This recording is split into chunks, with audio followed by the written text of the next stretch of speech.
from so many different programs, VJOs, coordinators, judges, probation, and others.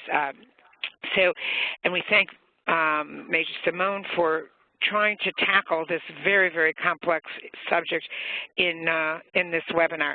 I'm going to turn it over now to Kerwin Henderson, who is coordinating the session. I'll give you just kind of overview of the agenda, and then we'll go over to Major Seamone. Thank you, Carolyn, and good afternoon or good morning, everyone. Like Carolyn said, my name is Kerwin Henderson. I'm a research associate here at the Justice Programs Office at American University. I thank you to Major Seamone for presenting on this very interesting topic regarding understanding military discharge characterizations and relating that and giving an understanding and an overview of how that relates to our Veterans Courts and how Veterans Courts can begin to address veterans with less than honorable discharge, justice-involved veterans with less than honorable discharge status. The presentation seems to be it's going to be super informative. It's going to have a lot of information, so I'll go ahead and let Major Seamone get started. Like Monica said, if you any questions, feel free to send them in at any time, and we'll be sure to address them at the end of the presentation. So, Major Seamone. Thank you so much. Again, I want to thank everyone for taking the time to be here with me today. This is an issue that is very complex, and we could probably spend days on it if we really wanted to take the time to go into every single detail. So my goal today is more to give you an orientation to the issues that are probably some of the most important when you think about participants in your programs who may have a less than fully honorable discharge. And I am going to, there we go. Once again, I'd like to remind everyone I don't represent the Department of Veterans Affairs, the Department of Justice, or any military organization, but instead I'm sharing these reflections with you based on a lot of engagement with the system and research into these issues and experience. We have 4 different missions, to use the military vernacular. One of the things that's really important here is to think about the various types of benefits that are linked to discharge characterizations. And even more important than that is the number of individuals that is affected by this, and that number is increasing, especially with the military's efforts to involuntarily separate people based on financial costs, etc. We will also want to understand the different types of military discharges and the proceedings that led to them. Now, within the regulations and statutes, there are 2 different types of bars to benefits in the Department of Veterans Affairs. The first one is a statutory bar, and the other type is a regulatory bar to VA benefits, and we're going to have a talk about those. Generally, statutory bars are a little bit less subjective. You have clearer standards, but when you get into regulatory bars, we're going to find that there's a large variation in the way that different VA regional offices are handling them, and this all relates to the nature of the misconduct that led to the discharge. Finally, we're going to talk about the different ways to try to obtain benefits when someone has a less than honorable discharge. Now, originally, and you may even see it on the link to this webinar, originally it was called discharge upgrading, but I'd like to make a clear point right now that discharge upgrades are one process to use to try to change the discharge, and another way to do it is through the VA's own character of discharge process, where they review someone even though they have a less than honorable discharge. So we're going to talk about really 3 different ways to try to address this problem and the complications of each one. These are pretty redundant in terms of our objectives, but I will say that if we look here at how these discharges come about, it's important to understand the discretion that commanders have to maintain good order and discipline in their units. And that is something that plays into these. Very interesting point, and I've spoken with a lot of VA adjudicators about this. There really, with a few exceptions, isn't a specific approach to handling misconduct in the military. Recently, we have sexual assault offenses where you actually have mandatory discharges coming out of that.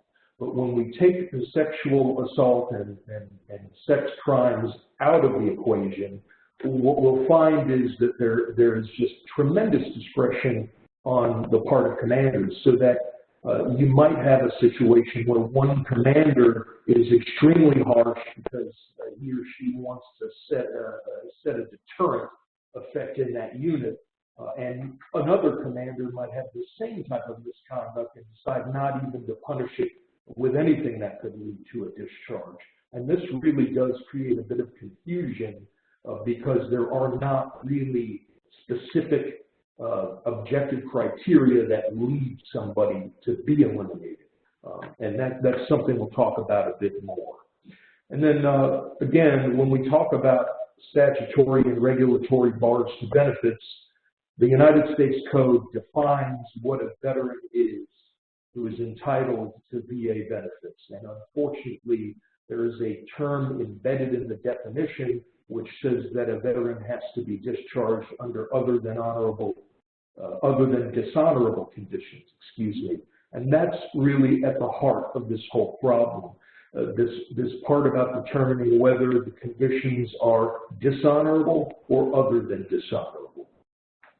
And we will continue at this point just by talking about the impact of discharge characterization on benefits. We've talked a bit before about this veteran's brain image from the American Psychiatric Association, recognizing that veterans, especially those who've experienced combat situations, are in a different category when it comes to the risk for experiencing mental health conditions and the lack of treatment of those conditions at the time they exit the armed forces.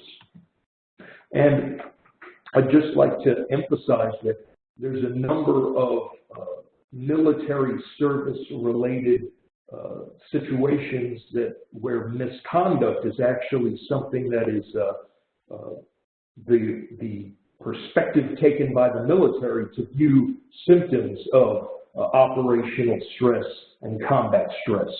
So when we have self-medication, dissociative episodes, even responses to changes in medication, all of these symptoms that flow from military service and traumatic experiences can be and are being viewed through the lens of misconduct within the military.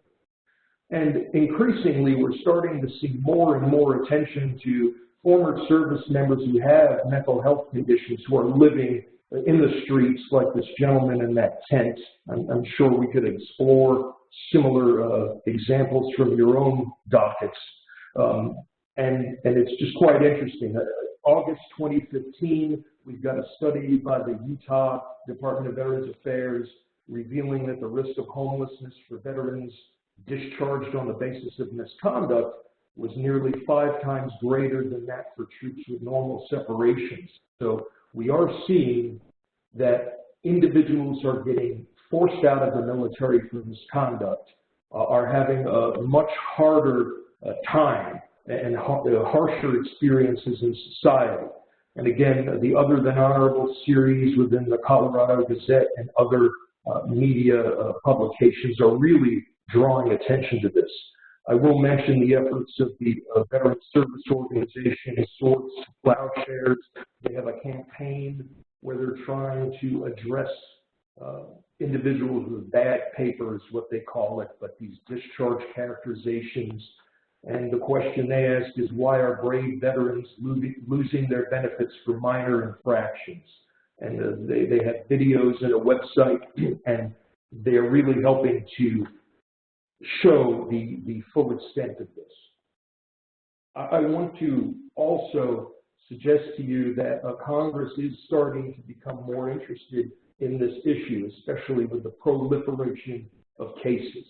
So we have the Section 588 of the National Defense Authorization Act for 2015. And what we see is that this is Congress requiring the Comptroller General and the GSA to start exploring this question of how much do commanders really know about the connection between mental health conditions and military service and what they could be doing in the future involving benefits. So they're asking for a number of factors to be explored. But what I would suggest to you, if you want to look at this in more detail later, is that the problem is these are questions that haven't been answered yet, even if we consider the experience in Vietnam and now over a decade of recurring combat operations. These questions still aren't answered, and the misconduct mechanism is continuing. So we have some real conflicts here in terms of what we're looking at.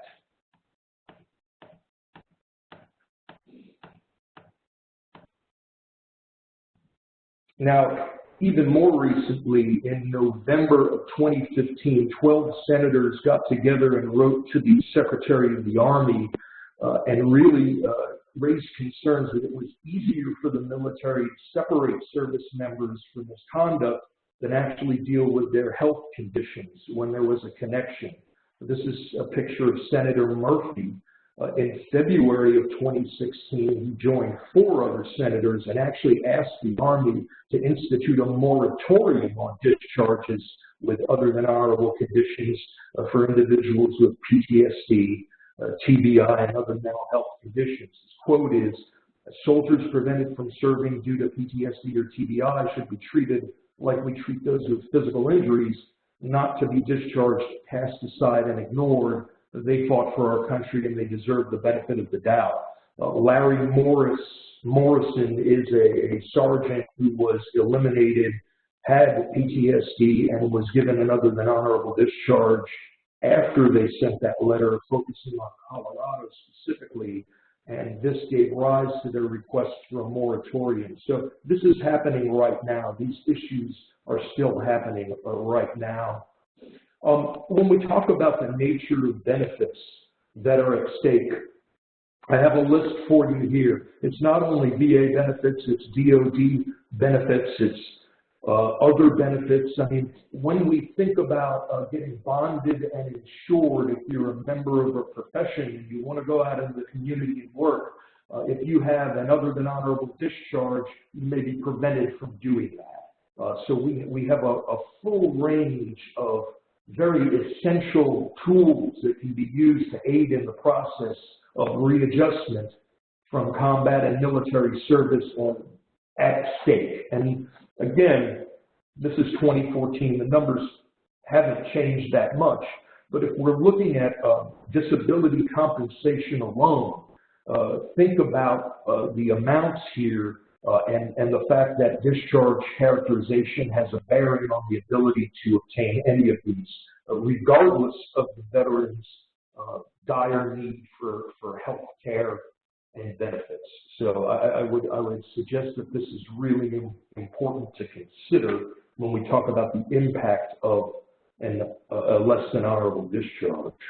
Now, I don't know if you recall this, but this is quite interesting. Back in 1966, there was a recognition that very young soldiers, service members who participated in Vietnam, were really having a hard time in society as a result of their discharge characterizations from the military. And the real question was, how much do we want to punish these former service members? Do we want to make this like a life sentence? So President Johnson signed this into law, and it was a certificate of exemplary rehabilitation. And the idea was that the Department of Labor would issue these certificates to recipients of stigmatizing discharges, And if they held a job, if they had their employer write about their reliability, if they had the sheriff talk about their non-involvement in community crime, then this would hopefully help them regain opportunities to enter the employment market. And President Johnson talked about this very important principle of American justice, of that giving an opportunity to get rehabilitated, especially for military members. The sad part of this is that this had no bearing on the discharge itself. So it didn't affect VA benefits, and oftentimes did not result in the kind of changes that were desired. But this is something from more than a generation ago, recognizing the problem of these discharges, especially for young service members leaving the military. So this is nothing new. When we want to get a sense of how many people are affected, this is important to consider. And in the bottom, we've got these reductions in force happening right now. Right now, members of, I'm a senior defense counsel in the United States Army Reserve. I have clients all over the country. And when they have promotion boards now, the boards are looking at any kind of unfavorable information from the past, and that's triggering proceedings to kick people out now. So if you're going up for promotion to a captain and you're a first lieutenant, you may, instead of getting the promotion, have a recommendation to show cause why you shouldn't be kicked out of the military with an other than honorable discharge. There's some statistics from Vietnam talking about hundreds of thousands of individuals affected by different stigmatizing discharges. It's harder to get statistics on more recent timeframes during the global war on terror. So we can look at just some examples from 2000 to 2005. I believe this is only the Army. We have 55,000 other than honorable discharges. And then if you look at 2005 to 2012, fiscal year 2012, 2011, add another 20,000. And then we have different punitive discharges that come from courts-martial, and we're adding up to a very significant number here. And I'll talk about that in a moment. But one of the important things to consider when we look at these trends, you may have seen news articles that talk about the fact that courts-martial are actually declining, and punishment is declining over the global war on terror time frame, so it's not as severe of an issue. There have even been articles talking about, are we getting soft on punishment? I would like to do a contrast right now between the Vietnam era and the global war on terror era, and I just used 10-year time frames for both, just to give you an example. So what we're looking at here is we're looking at just court-martial cases. These are not administrative separations, just courts-martial. And when we think about comparing the two different eras, one of the important things to think about is proportional representation here. We had over 7 million serving during Vietnam, and even if we want to consider it to be 1 million, 2 million, or more for the global war on terror, from a proportionate level, we actually have many more courts-martial happening in the more recent time frame, and in fact, your worst type of discharge is a dishonorable discharge, and you can see that we already, without even considering the proportion, we already surpassed the entire Vietnam era in the amount of dishonorable discharges that were given. So proportionately, we've got some very big challenges affecting this population, which has a number of different mental health considerations and needs compared to the Vietnam era. Swords to Plowshares, I received permission to give you one of their policy papers, but they're looking at the GWAT time frame too, and they're talking about 122,000 individuals with punitive or administrative discharges, and about 117,000 of them are not eligible for any type of benefits. And the important thing to realize is that not every veteran goes to the VA and applies for benefits.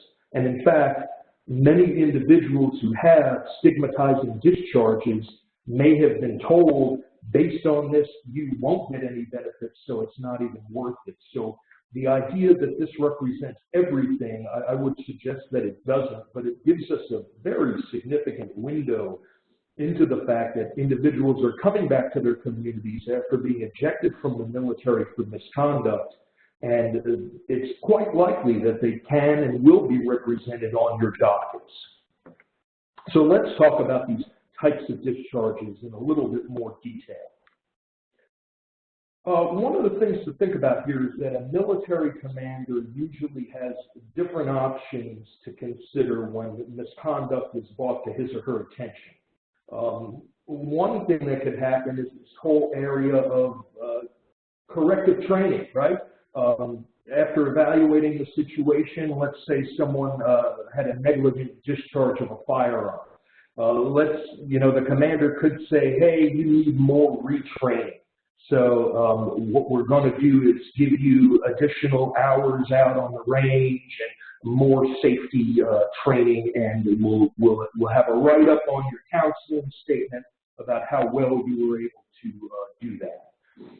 Alternatively, the commander may think that a negligent discharge could put people at risk. Maybe someone could get hurt. We're talking about when you fire your weapon and it's not authorized. It's like a misfire, or you didn't put the safety on, a function on. So maybe the commander's really concerned about safety. So rather than just giving corrective training, the commander might conduct, and if we're talking about the Army, an Article 15 proceeding where the service member is asked to either plead guilty or put on a little mini trial, doesn't have the right to an attorney, can get attorney advice but not attorney representation during the hearing, and then the commander is limited in what the commander can do. So if it's a field grade Article 15, the commander can take rank, take pay, put the service member on restriction for a number of days, but it really alone would not automatically lead to a discharge.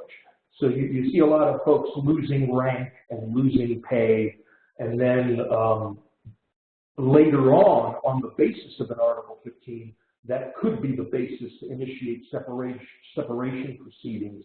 But an Article 15 is still considered to be non-judicial punishment. A summary court-martial, if you have someone who's less than the rank of an E5 or sergeant, they could actually spend up to 30 days in jail, but the conviction they get is not something that is a federal conviction, it's more administrative. When we get into the area of separations, there's a lot of different rules. And basically, a separation from the military, it really depends on years in service. If someone's got 6 or more years that they put in, they can't just be kicked out of the military. They get a chance to request a separation board where they can make an argument to be retained, and the board decides on it. And it's usually a board of an officer and some enlisted members for enlisted, or higher ranking officers for an officer. If a person's had over 6 years in, they can say, I want a board. They can negotiate for the type of discharge. I don't want an other than honorable. If anyone's being kicked out with an other than honorable, they should be entitled to a board, even if they don't have 6 years in, because of the nature of the stigma. But again, that's not a federal conviction, and what we're concerned about is any board or separation proceeding that leads to something besides a general or honorable discharge. Once you start getting out of those categories, that's when we need to become very concerned, because that's when there's a benefits issue at stake. And then finally, whenever you have a court-martial, this means that the military is seeking a federal conviction that will be reported as such. This also means that you're talking about the potential for significant jail time You're talking about the potential for a punitive discharge, which is unlike an administrative discharge. It either comes from a jury or comes from a judge. So then when we talk about punitive discharges, we're saying it didn't come from a board, it actually came from a judge or a jury. And of course, we're also talking about sex offender status, if it's a sex crime, etc. But commanders have a wide degree of decision-making here. And when we're talking about adverse administrative action, general officer letters of reprimand, non-judicial punishment, that's normally nothing that can lead to separation alone. When we start talking about separation proceedings, involuntary separation or court-martial, that's where we have this big problem of someone being forced out for their misconduct. And here's another way to look at it. So admin separation can lead to other than honorable, or general, right? That's it. If you have an administrative separation proceeding, it's just those. A special court-martial is, people like to say it's like a misdemeanor offense, it's punished, it has a cap on punishment essentially, right? So the military doesn't use misdemeanors or felonies. They go by the highest level of discharge that's possible, right? So if you've got a special court-martial, that just basically means that you're looking at a maximum of a year in confinement. And, you could also have forfeitures of pay for up to that 12 months and reduction to the lowest enlisted grade. If you've got an officer, a special court-martial is not something you can use. It's either general court-martial or nothing. And then a general court-martial, that's what we could say is kind of like a felony. You can get beyond the year confinement. There usually has to be a preliminary hearing, which can be waived before you can move forward on it. And you can receive either a dismissal for an officer, because officers don't get dishonorable discharges, it's only a dismissal, or a dishonorable discharge, or a bad conduct discharge, or retained in the service even though you have a court-martial conviction. So general court-martial is a full variety, except not an other than honorable. That can't come from a court-martial. It can only come from an administrative proceeding. And so what we're concerned about, and I tried to put this slide together to really make this as easy as possible. So you have different types of administrative discharges, and based on someone's age, you may have heard different types, right? Up until the 1970s, the administrative discharge was called an undesirable discharge. And what they decided to do was try to change the name to make it seem less punitive. And so they called it other than honorable. And they even allowed people who got undesirables to get a new discharge certificate. But really, it's treated the same way. And then back in the 40s, that undesirable discharge could have fallen into the category of a blue discharge. So we don't see many of those these days because we're really talking about World War II veterans. Now, when we talk about these punitive discharges from a court-martial, this first one is a bad conduct discharge, and then you have the dishonorable discharge, and you have the dismissal. And quite frankly, there have been hearings about this. The only real difference between a dishonorable discharge and a bad conduct discharge is that with a bad conduct discharge, the VA can still do a review to see if you're eligible for benefits despite the discharge from a court-martial. You've got a dishonorable or a dismissal, that is an automatic bar to benefits under the statutory bars.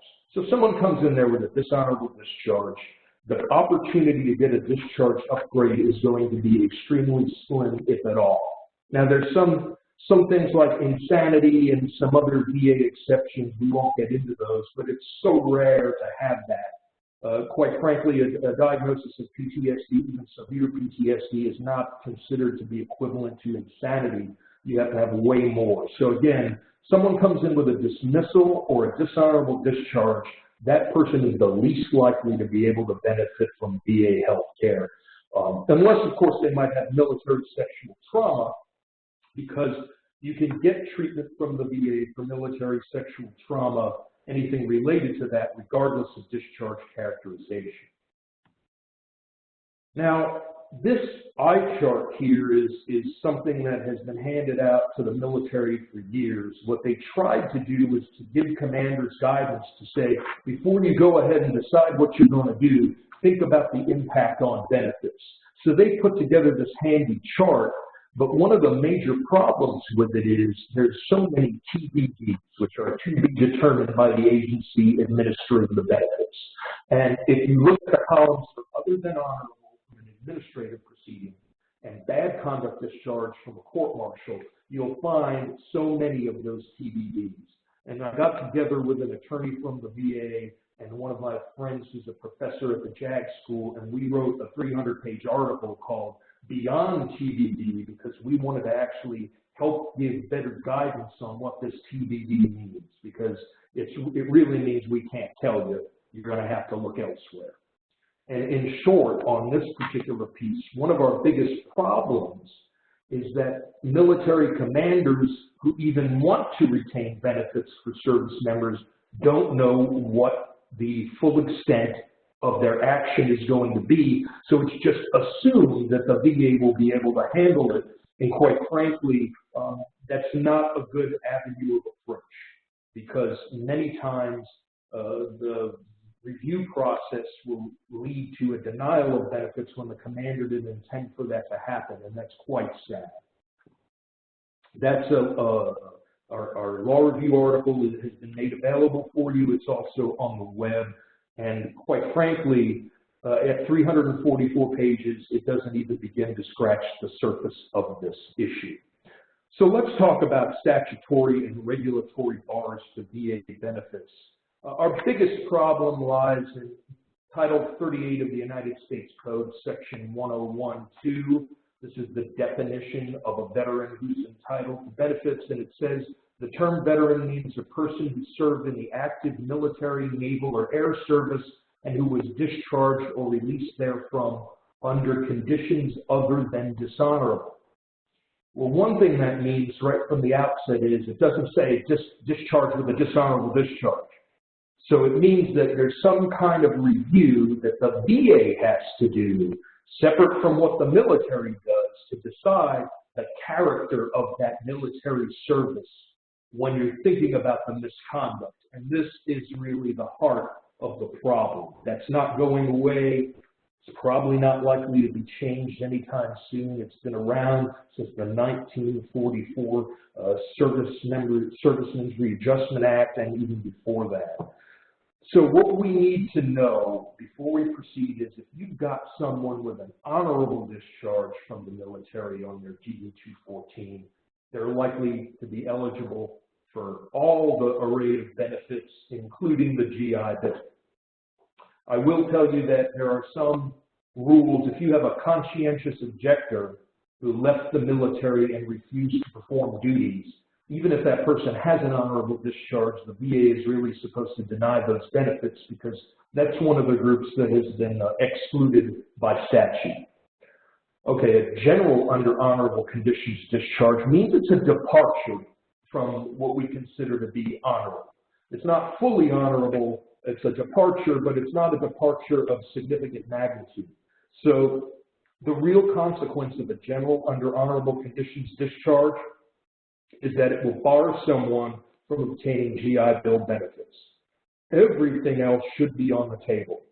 VA healthcare, disability compensation related to service, okay? That all should be available to someone with a general. And although people want to say it, there's no such thing as a general under other than honorable conditions. There's only one type of general, and that's under honorable conditions, and that will usually get benefits. And then something we really need to recognize is that people may have served different terms of service, right? You may have served your first 6-year enlistment and then re-enlisted. And you may have been given a DD-214 that says honorable before that second enlistment.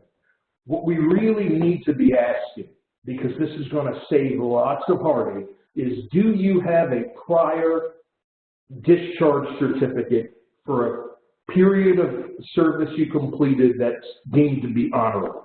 And all they need to do is get you that DD-214. I mean, it's not uncommon now for an E6 sergeant who spent 8 years in to have 3 or 4 honorable discharges from each enlistment period.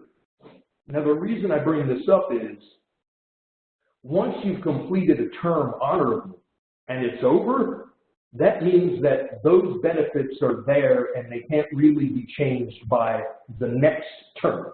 So if you have someone, let's say someone deployed 2003, 2004 to Iraq, has all kinds of mental health conditions, got an honorable discharge, and then re-enlisted for a second term through 2008, and in that second term, that person got kicked out with an other than honorable discharge.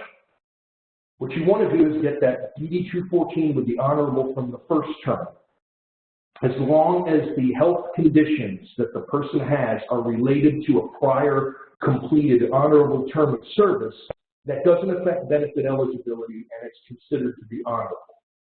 However, if the condition in health or any worsening of the condition is attributable to the term when the person committed the misconduct, that's where the bar will set in. So you could have some really interesting situations where they have to do some math, or they're only going to entitle the person for one type of injury, but not one that happened subsequently. But the key is you want to get that prior honorable discharge, especially for the kinds of programs, residential inpatient treatment, et cetera, that the Veterans Treatment Court dockets need.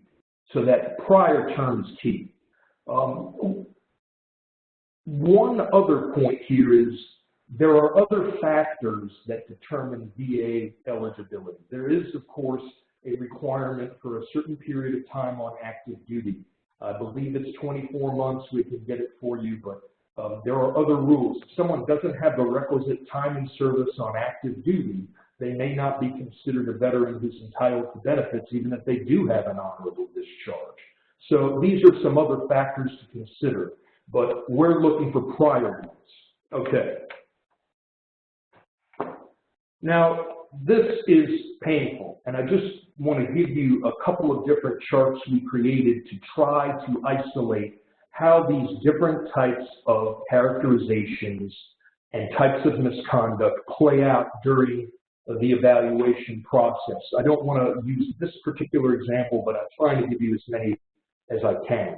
What I do want to tell you about why it's so confusing is that this all relates to the 1944 Readjustment Act. We need to remember that back in World War II, you didn't have attorneys, you had 2 million courts-martial, you had 84,000 dishonorable discharges, there were no military judges, and all kinds of congressional hearings were talking about how oppressive it could be to young service members, how there was no consistency, and the discharge characterizations back in the 40s pretty much were a yellow discharge for dishonorable, a white one for honorable, and then that blue one we talked about, which was really without honor or unclassified.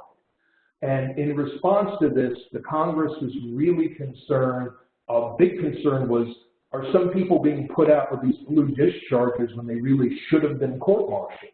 Are some people who just shouldn't have been taken into the military, are they being punished when they really just shouldn't have been there in the first place because they weren't really fit for duty?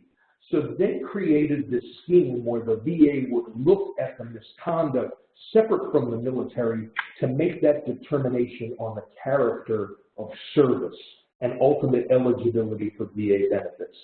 A big problem was, we're talking about the 40s. We're even talking about the time before the Air Force even came into existence. And the United States Army didn't start using the bad conduct discharge until 1948, which was after this scheme came about. And we didn't have a uniform code of military justice with specific procedures until 1950. So as you can expect, we've got a problem in that we have different types of discharge being created after the fact, and the law is not catching up to it. And again, this is one of the Associate General Counsel individuals talking in the 70s at a congressional hearing, and he's like, fundamentally, we were starting with an honorable and dishonorable discharge, then they came up with the blue discharge, And it was when they got into the twilight zones resulting in all the various grades of discharges that we have real problems. So that's why we have a lot of inherent confusion over discharge characterization. There are statutory bars to benefits, and those benefits preclude VA benefits for misconduct during the term. I talked about conscientious objection, but I really want to say desertion, an absence without leave for a continuous period of 180 days with an other than honorable, punitive discharge at a general court-martial, an officer's discharge for the good of the service. These are pretty, there's not much flexibility here, and it's easy to look into these issues. And so that's one of the things you may need to do if a person doesn't have the benefit of a prior honorable discharge. But regulatory bars to benefits are where you have the most wiggle room and where we have a lot of inconsistency. One of them is that you accepted discharge under other than honorable conditions in order to escape a general court-martial. But if someone took an OTH when a special court-martial was contemplated, that bar wouldn't apply. You may hear a lot about what's in 38 Code of Federal Regulations, Section 312D3, which is an offense involving moral turpitude. And there's a lot of different factors involving this, but pretty much it's very, very loose the way this is interpreted. And the question really is, are we talking about moral turpitude in military offenses? Or if you're kicked out because of a state crime in an administrative proceeding, we probably need to look at the state offense to see if it's a crime of moral turpitude under the state precedent. So it's quite interesting. And back prior to the 60s, the Social Security Administration actually had a very similar standard, and these are the offenses they consider to be ones involving moral turpitude. It's a more limited list, except the problem is that they got rid of their character service evaluation and just said Social Security benefits do not depend on discharge characterization. The VA did not follow suit. So we don't have only these, but this is a good idea of the kind of offenses they're looking for. Then we have like immigration cases where you're talking about offenses of moral turpitude for deportability, for committing offenses, and that's somewhere else we can look. But the standards really aren't clear. And if we were to look at different regions, you might have one regional office in San Francisco looking at a single time drug use resulting in an other than honorable and saying, this shouldn't even be a crime. This isn't a crime of moral turpitude. Whereas you might find someone in a southern state like Mississippi or somewhere else where they might find that offense to be turpitudinous. And it really is difficult to understand how a lot of these decisions are being made. And again, there's your military one. And I have a few steps to think about when you're trying to decide. Someone has an other than honorable, and we're asking, are they barred for benefits based on moral turpitude offenses? Here's a few steps you could take to look at the misconduct to try to estimate, but there are no guarantees. We also have a problem here with another regulatory bar called willful and persistent misconduct. And again, there's an exception to the bar, but what is willful and persistent misconduct? They look at AWOL, and if you have a couple of different periods of absence without leave, and it's pretty significant, but it doesn't fall under that 180 days, they may say, because when you're absent without leave, that can substantially interfere with your duties, we're considering that to be willful and persistent misconduct, so they can only pick a couple of events and say you have it. And that's a big problem we're seeing in some of these applications of these bars, is maybe someone's gone for a month, then 2 weeks, and then later on, maybe 15 days, they have a Bronze Star, they had all kinds of combat trauma, there's all kinds of mitigating factors, but they say, your discharge was based on willful and persistent misconduct, so your OTH will not allow you to have benefits. And again, there's a methodology to look at that. Now, again, I'm giving you charts here that should help you, but it's very complex, and the bottom line is even as you try the best you can, especially if you've got a veteran service officer helping to perfect the application, there's still no guarantee of success. What I really encourage you to do, I've given you the website address for all of the Board of Veterans Appeals decisions since 1992. We do need to recognize that something from the BVA is not a binding opinion, but it gives you a sense of how these types of offenses are being looked at when someone has a BCD, background discharge, or an other than honorable. And you'll have a sense to see how different veterans law judges are applying these standards. I would say it's pretty close to across the board. It's certainly more likely than not that the character of service process will lead to a denial of benefits for the application of some bar or another. And it used to be 10% was the rough estimate of how many actually succeeded in the VA character of service process. I would say there's been a little bit more of a wake-up call because of all this media scrutiny. So maybe we're at 25–30% success, but I would tell you right now that the majority are still denied. Discharge review boards. This is my big point, and I know I'm going to speak up a little bit faster here. Discharge review boards are not the same thing as the VA. A lot of times, you will have a situation where a service member in acute distress with mental health symptoms appears at the VA and says, I need benefits, I want to get treatment. They have an other than honorable discharge or a bad conduct discharge, and they're told, you should go up, ask for an upgrade of your discharge first, and then when you get it, we can give you treatment. Until then, go away, right? They don't even tell them about the character of service process. The point here is that these are two separate processes. You don't have to get a change in your discharge characterization to begin the VA character of service process. And my personal recommendation is think of the VA character of service process as the primary one to go to before an upgrade, because there's a greater chance, I really do think, of getting a VA character of service determination that's favorable over a discharge board one. Now, the Discharge Review Board is an organization that looks at discharge characterizations. It's within the Secretary of the Service where the discharge was given. So you've got one from the Army, Marine Corps, Navy are treated within the same group, Air Force, even the Coast Guard. And the Discharge Review Board is the first step you're supposed to go to. And there's a 15-year requirement. Within 15 years of the discharge, you can apply to them to get an upgrade. And what is important to know is there are active duty senior ranking officers within the service who get together and review these files. And some estimates are as little as 2 to 5 minutes per file that they have to look at them based on the number of cases. So think about that.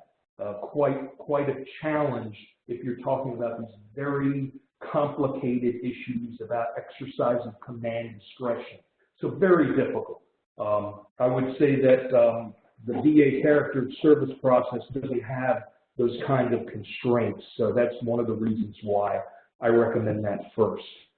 Now, the Board of Correction for Military and Naval Records is also set up under the service secretaries, but it's like an appellate body that can actually reverse or grant a discharge upgrade even if the Discharge Review Board didn't. They have very similar guidelines, except it's senior members who are civilians, some of whom may have had past military experience, and that's pretty much the last stop before the federal courts. I've given you a chart here that pretty much shows you the differences between the three programs. Discharge Review Board, and I'm just talking about the Army, 15-year statute of limitations, military members, their keywords are they're looking for fairness and propriety. And they can't change any discharge that came from a general court-martial. The Army Board of Correction for Military Records, They're looking for injustice and error, and there's a form. They consider appeals. They can grant clemency for punitive discharges. They have the power to say, I'm going to give you a medical retirement instead of a discharge based on these errors where you shouldn't have been kicked out or there was an explanation for it. They can change the reason for a discharge. They can take the conscientious objector, change that reason, and that person could end up eligible for benefits. But the problem is the chances are extremely low that you're going to succeed, and I'm going to explain why in a moment. Again, the VA, and that's usually a 3-year statute of limitations. The VA has no statute of limitations. A concern is that you might have junior people, GS5, GS7, making these determinations. They may have never spent a day in military service. They may not know anything about the Uniform Code of Military Justice when they're doing these reviews. And you do not have to have an upgrade in order to go use the VA process. Now, again, if someone's got a dishonorable or a dismissal, they're not going to get anywhere with that process unless you're trying to claim insanity. If they have a bad conduct discharge from a general court-martial, that's a statutory bar. So that's where you don't go through the VA first. That's where you may have to go through these other boards. The big problem and why they're notorious for denying these claims for upgrades is that there is a presumption of regularity in the handling of government affairs.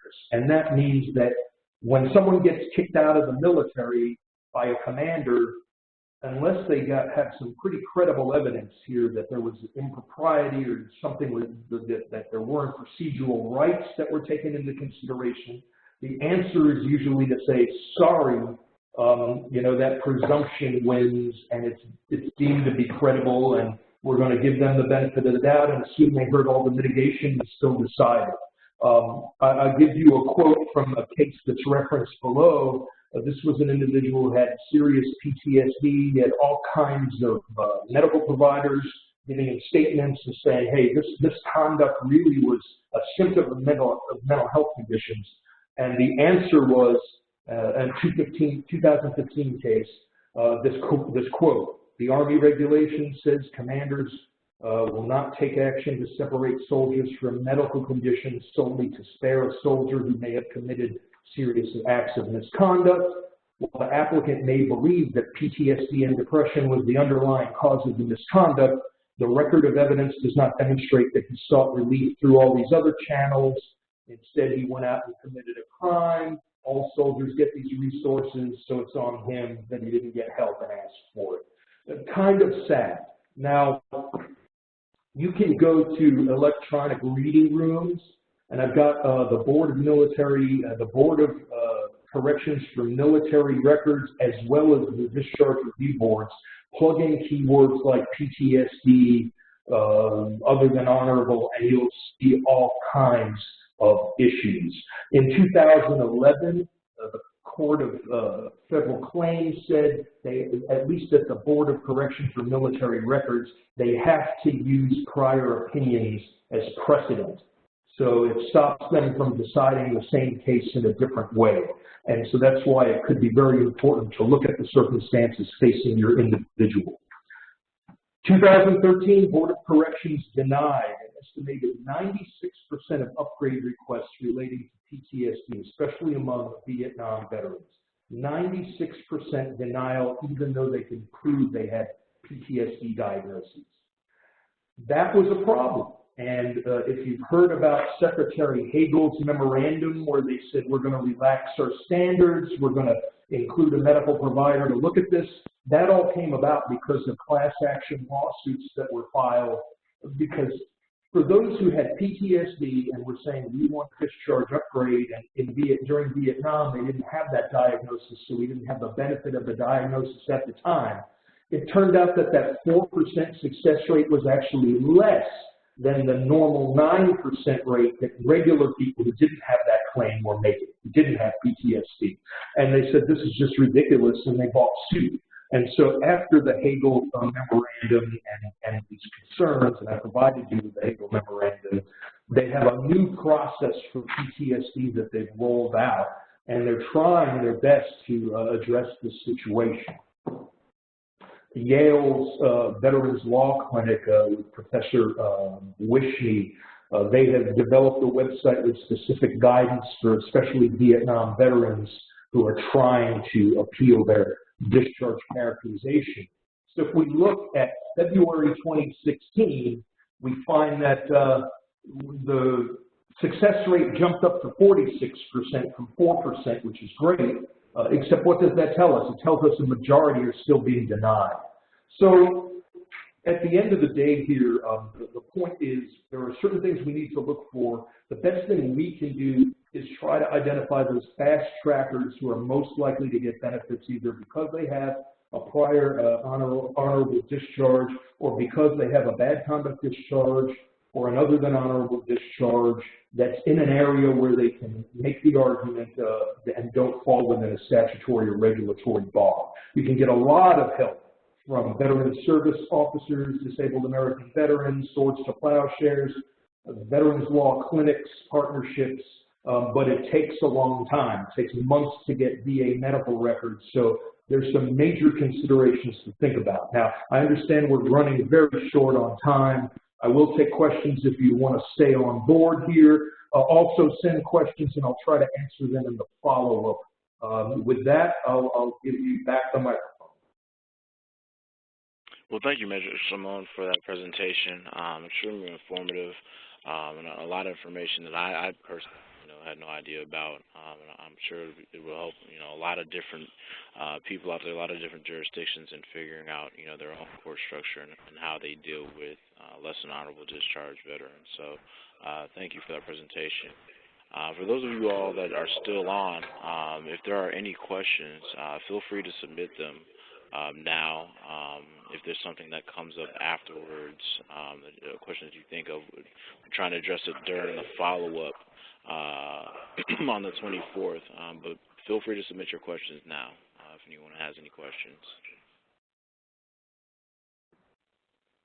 Also, I would say that the Department of Veterans Affairs has estimates that approximately 20% of justice-involved veterans are not eligible for VA benefits based on these character of service, based on their discharge characterizations. So that's a general estimate. I've actually heard overrepresentation in other courts where it's closer to 50%, but that's a significant percentage of individuals that may be coming through your dockets. Right. And this is Carol, and I just had one question. I mean, if there's just such a complexity of bureaucracy that one has to deal with, do you have any suggestions on like a first step when a court might see someone that has less than honorable discharge status and needs to explore what's available? I mean, what would you say maybe the first step should be? I think the first step would be how many terms did you serve and do you have a prior honorable discharge? I think that's really the key. I'll tell you this, right now at the United States Army Disciplinary Barracks, you have people serving life sentences, they got dishonorable discharges, but because they had a prior discharge with an honorable term, they've got college courses they're taking under the GI Bill. So that's the biggest step. When you start realizing that all of this evaluation process has to occur and records have to be obtained and you have to go get the military's version of the misconduct so that you can address what's in the file, that's where this becomes a Herculean and intimidating task.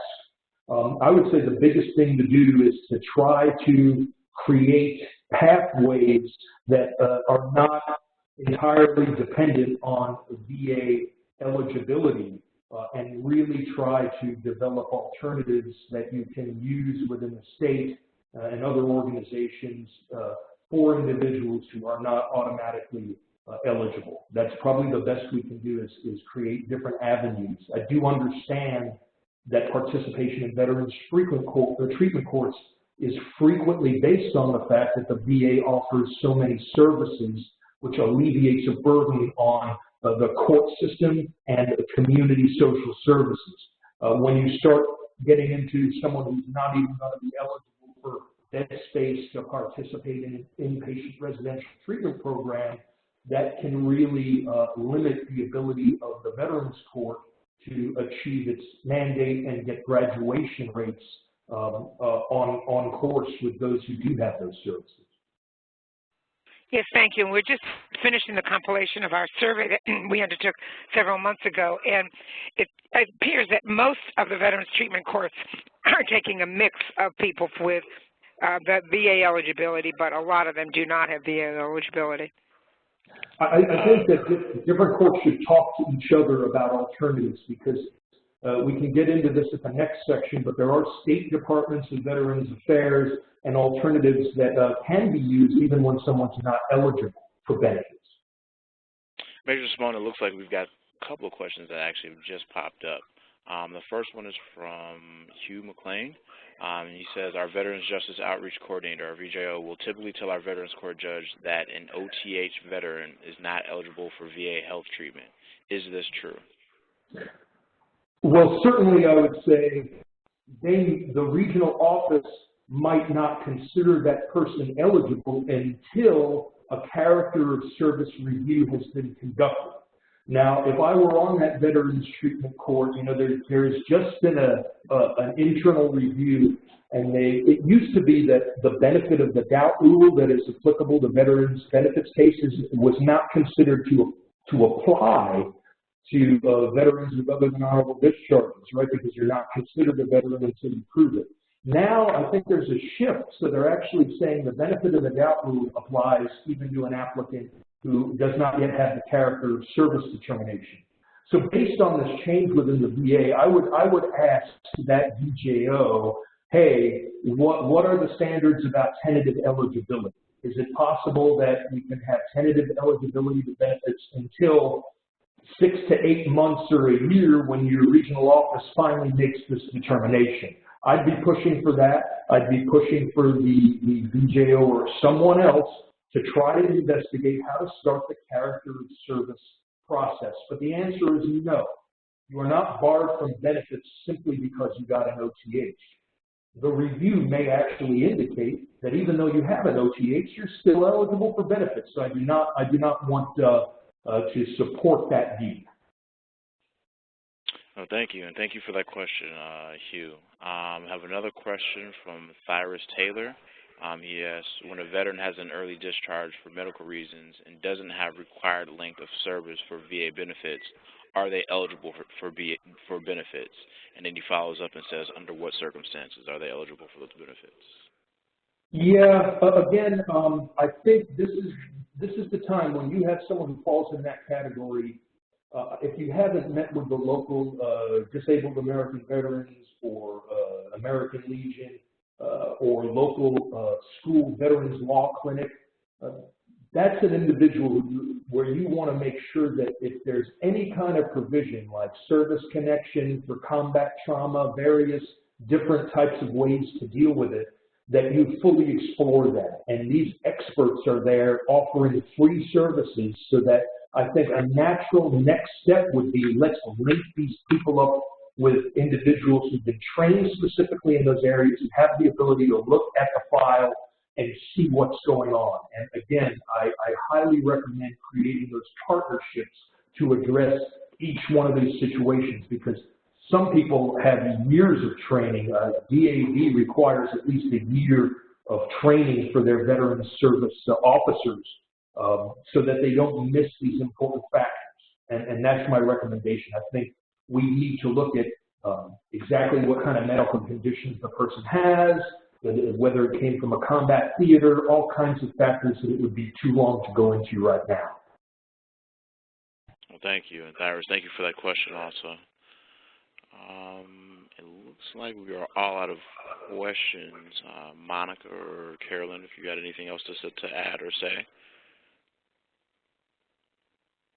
No, I think we will look forward to any questions that people send in, and then the follow-up session that's on Thursday.